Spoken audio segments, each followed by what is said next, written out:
déploiement de EcoStruxure, vous aurez donc besoin de votre onduleur et d'une carte SNMP compatible avec celui-ci. Cette carte vous permettra de récupérer les états et les mesures de votre équipement.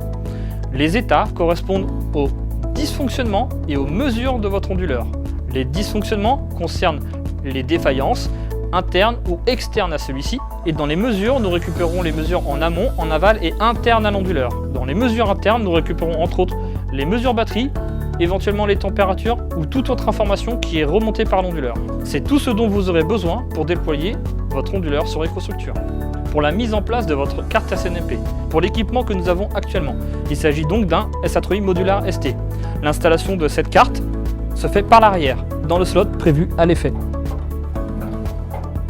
Une fois la carte installée, vous êtes prêt à la configurer. Concernant le déploiement de la solution EcoStruxure, il vous faudra dans un premier temps vous connecter à votre interface utilisateur sur le site concerné. Vous dirigez dans l'onglet Administration, puis Portail.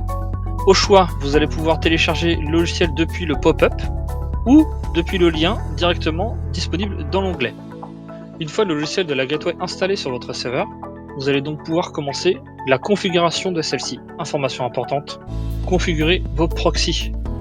Dans notre cas, je vais devoir donc les configurer. Une fois que la connexion est réalisée, il faudra donc rechercher les équipements à connecter. Pour ce faire, nous allons donc créer des identifiants de connexion, donc crédential. Vous avez le choix la SNMP V1, V3, NetBots ou Redfish. Pour notre cas, nous allons utiliser la solution la plus sécurisée qui est SNMP V3 pour nos cartes SNMP. Libre à vous de configurer les informations de connexion que vous souhaitez, mais il faudra reproduire à l'identique les informations utilisées dans votre carte SNMP. Lorsque la configuration des identifiants sur la gateway et de votre carte SNMP sont configurés, nous allons pouvoir lancer la découverte des cartes. Donc, dans notre exemple, nous allons donc sélectionner le crédential défini. Si la recherche de votre adresse IP est concluante, l'équipement sera découvert en vert.